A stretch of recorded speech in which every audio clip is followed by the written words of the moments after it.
지금 이 순간 부모님 생각나십니까? 언제 마지막으로 전화드렸어요? 일주일 전, 한 달 전, 아니면 기억이 잘 안 나십니까? 괜찮아요. 솔직히 말씀드리는 겁니다. 근데 있잖아요. 그 전화 한 통이 얼마나 소중한 건지. 그게 사라지고 나서야 알게 되는 사람들이 너무 많아요. 오늘 제가 드릴 이야기는요. 부모님이 늙어가면서 자식이 시험에 드는 이야기입니다. 이게 뭔 소리냐고요? 사람은 누구나 사랑한다고 말합니다. 근데 사랑이 진짜인지 아닌지는 상대방이 약해졌을 때 드러나거든요. 부모님이 젊고 강할 때 우리는 그 품에 안깁니다. 근데 부모님이 늙고 약해질 때 우리는 그 품이 되어야 해요. 그게 안 되는 사람이 많아요. 그게 힘든 사람이 많아요. 그게 죄책감이 되는 사람이 많아요. 오늘 이 이야기 끝까지 들어보세요. 저는 여러분을 판단하려는 게 아닙니다. 그냥 한번 같이 생각해 보자고요. 기억나세요? 부모님이 처음으로 늙었다고 느껴진 그 순간. 어떤 분은 이러세요. 아버지가 계단을 오를 때 난간을 잡더라고요. 예전엔 2칸씩 올라가셨는데. 어떤 분은 또 이러세요. 엄마가 핸드폰 글씨가 잘 안 보인다면서 화면을 눈에 바짝 붙이시는 거예요. 그게 왜 그렇게 찡하던지. 어떤 분은요. 아버지가 저한테 똑같은 말을 3번 하셨어요. 3번 다 처음 하시는 것처럼. 그날 밤에 혼자 울었어요. 그 순간이 있어요. 사람마다. 어느 날 갑자기가 아니에요. 조금씩, 조금씩. 근데 인식은 갑자기 돼요. 아, 우리 부모님이 늙으셨구나.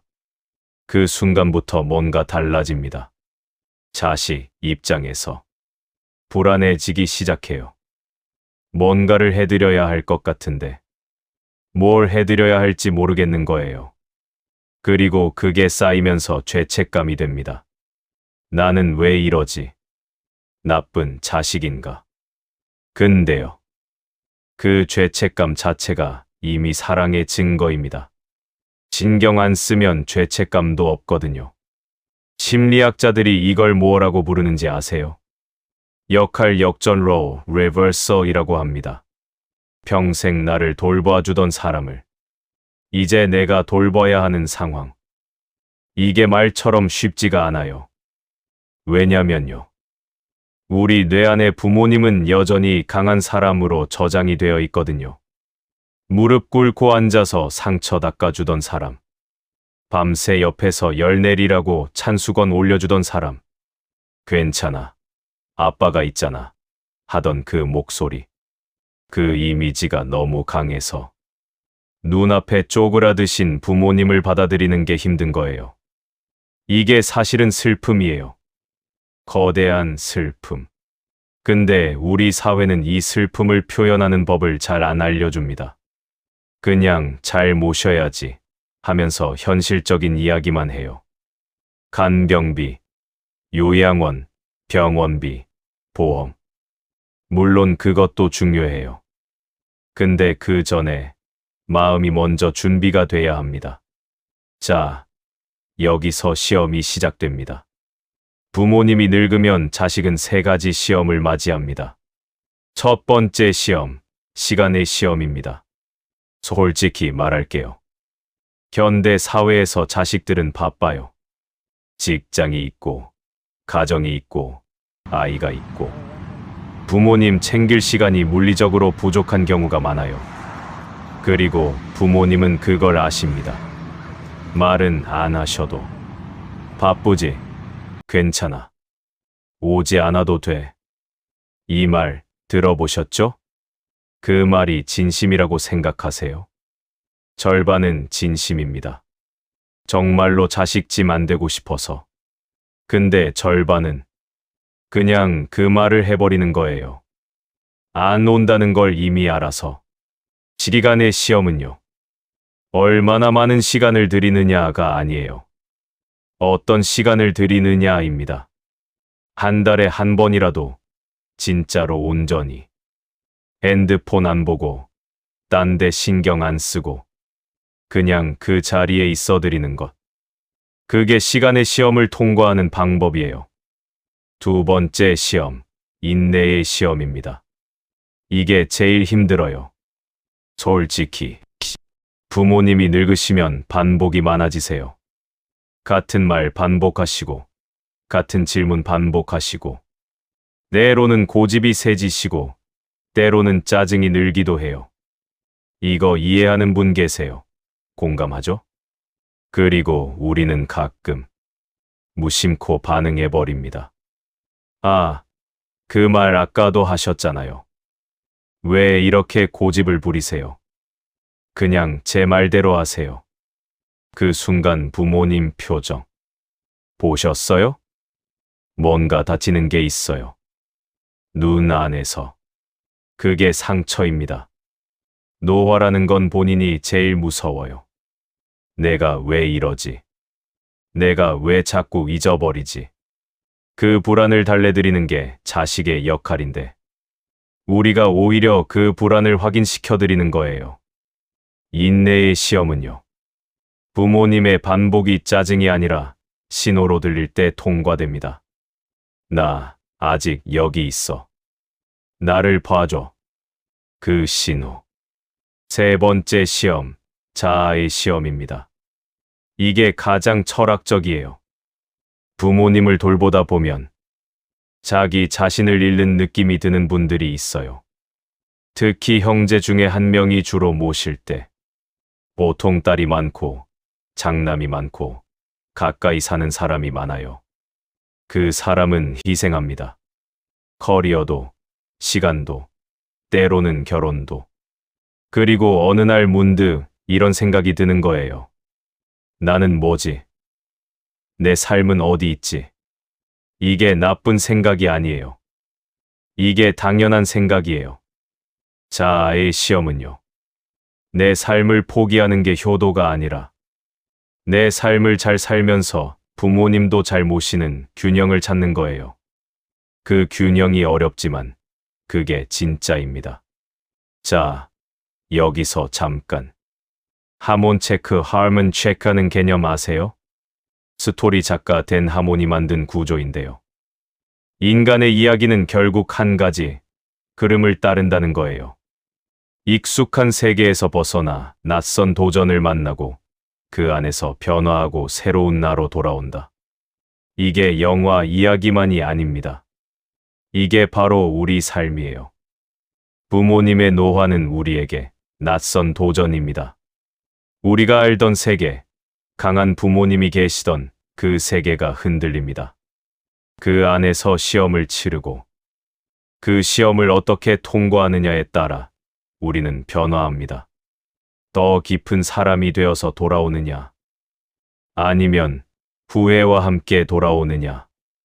그 선택이 지금 여러분 앞에 있어요. 하몬 체크는 공명 레서넌스를 확인하는 거예요. 내 마음이 울리고 있냐? 내 안에서 뭔가 반응하고 있냐? 지금 이 영상 보면서 뭔가 마음이 움직이는 분 있으시죠? 그게 신호입니다. 그 신호를 무시하지 마세요. 이론만 말하면 재미없죠. 실제 이야기 들어보실게요. 첫 번째 가족 이야기 민준이네. 민준이는 서울에서 IT 회사를 다니는 37살 직장인입니다. 부모님은 경남 통영에 계세요. 1년에 2번 명절에 내려갑니다. 전화는 가끔. 어머니가 당뇨가 생기셨어요. 병원을 혼자 다니십니다. 민준이는 알고 있어요. 자주 못 간다는 거. 근데 어쩔 수가 없다고 생각해요. 그러다 어느 날 아버지한테 전화가 왔어요. 어머니가 쓰러지셨다. 민준이는 그날 내려가서 처음으로 어머니 손을 잡았어요. 얼마나 거칠어지셨는지, 얼마나 작아지셨는지. 엄마, 나 많이 못 왔지. 어머니가 웃으셨어요. 아니야. 괜찮아. 내가 건강하면 됐어. 그 말이 더 찔렸대요. 민준이는 그 이후로 한 달에 한 번 내려갑니다. 토요일 하루. 같이 밥 먹고, 같이 TV 보고, 같이 동네 한 바퀴 걷고.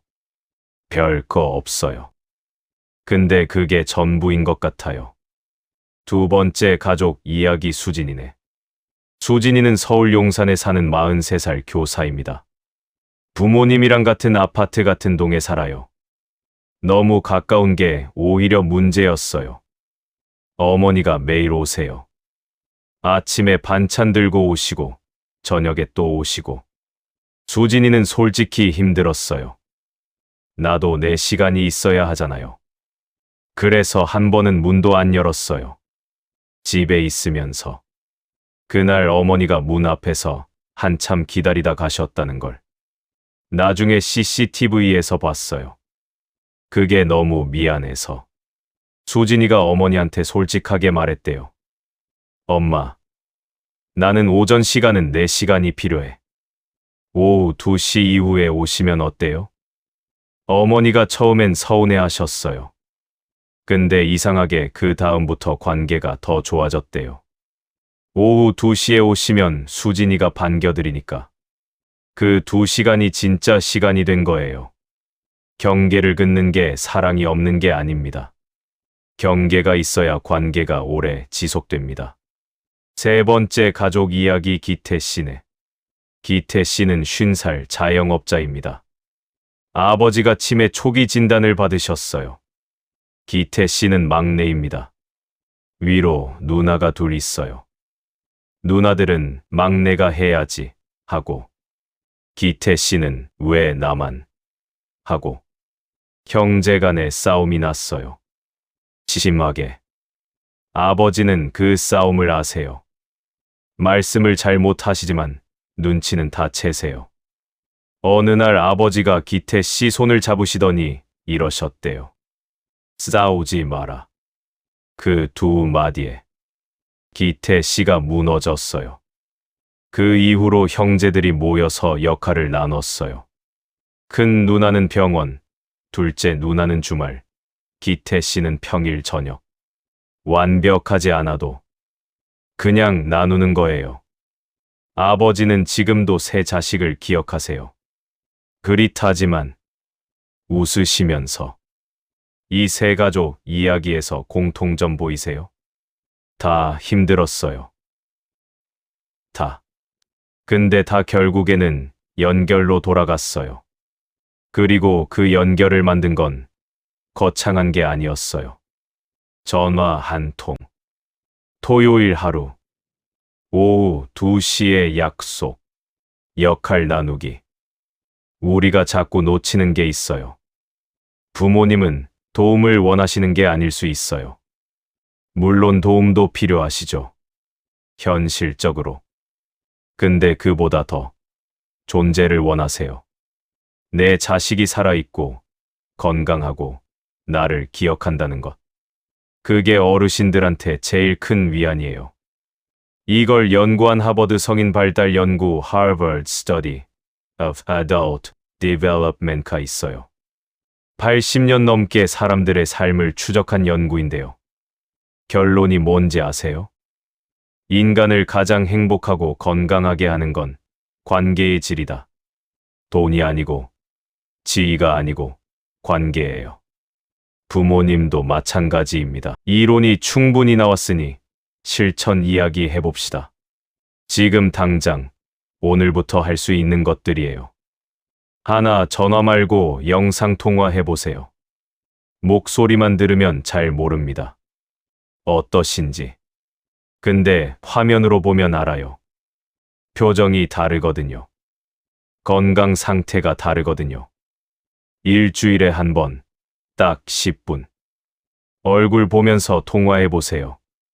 처음엔 어색해요. 부모님도 어색해하세요. 근데 2달쯤 지나면 부모님이 먼저 영상통화 거세요. 둘 식사 한 번 같이 하세요.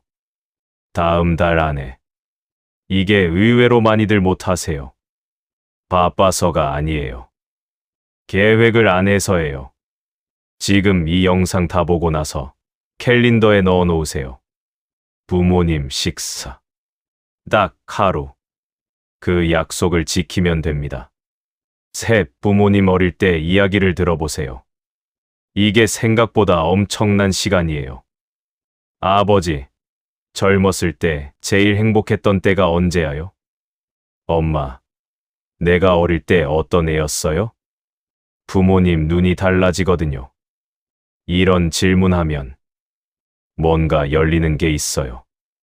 그리고 그 이야기들 나중에 후회해요. 못 들은 거 지금 들으세요. 내 형제가 있다면 역할을 나누세요. 혼자 다 짊어지려고 하지 마세요. 혼자 다 하면 번아웃 옵니다. 그러면 결국 더 못하게 돼요. 완벽한 분담이 아니어도 됩니다. 나는 이거 할게. 너는 저거 해줘. 이 한마디가 관계도 살리고 부모님도 살려요. 5, 죄책감 말고 행동 하나 하세요. 죄책감은요. 아무것도 안 하면서 아픈 척하는 거예요. 냉정하게 들리죠. 근데 사실이에요. 죄책감이 드는 에너지를 행동 하나로 바꾸세요. 아무리 작아도 좋아요. 문자 한 통이라도. 행동이 쌓이면 관계가 되고, 관계가 쌓이면 사랑이 됩니다. 여기서부터는 조금 무거운 이야기입니다. 각오하고 들으세요. 많은 분들이 부모님이 돌아가시고 나서야 후회한다고 해요.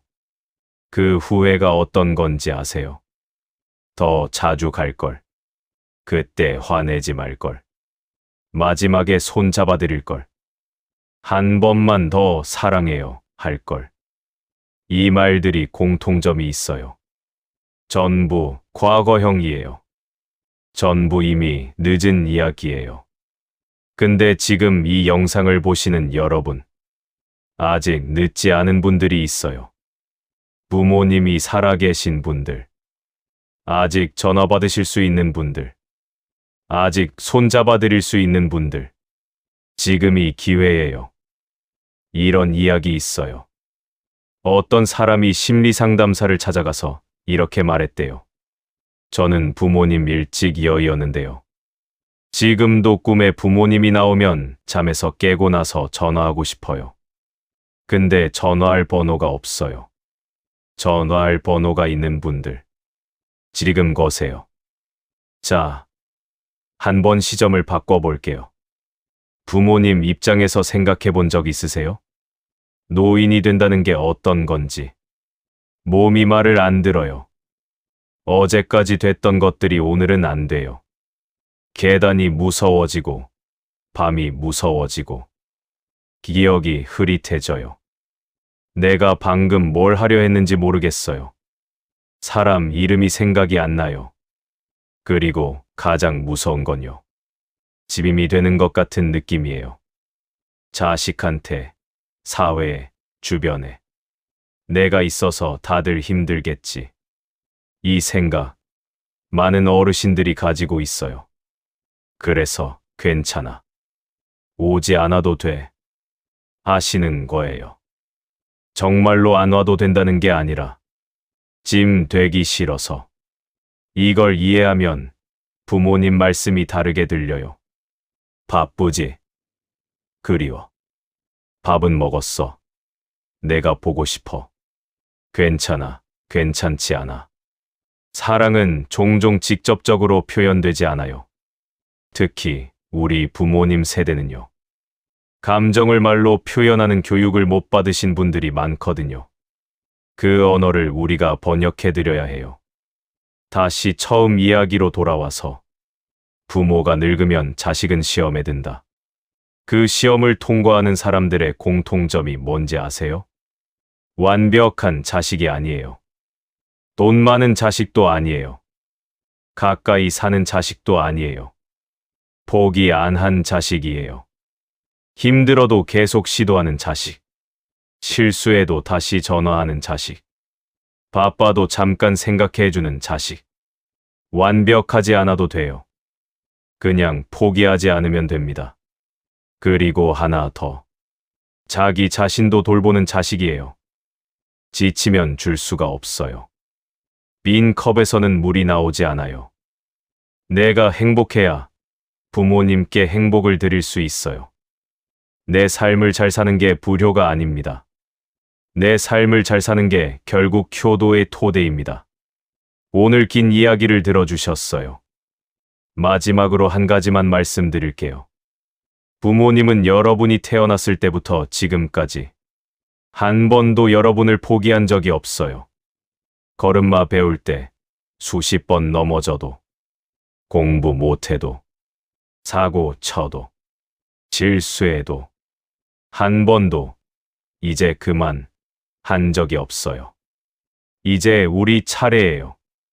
부모님이 조금씩 무너져 가셔도, 같은 말 반복하셔도, 예전에 그 강한 모습이 아니어도, 이제 그만 하지 않는 것. 그게 시험에 드는 자식이 해야 할 일이에요. 그게 사랑이에요. 영상 보신 분들, 오늘 부모님께 연락 한번 해보세요. 뭐라고 하셔도 괜찮아요. 밥은 드셨어요. 이 한마디로 충분합니다. 그 한마디가 누군가의 하루를 살릴 수 있어요. 감사합니다.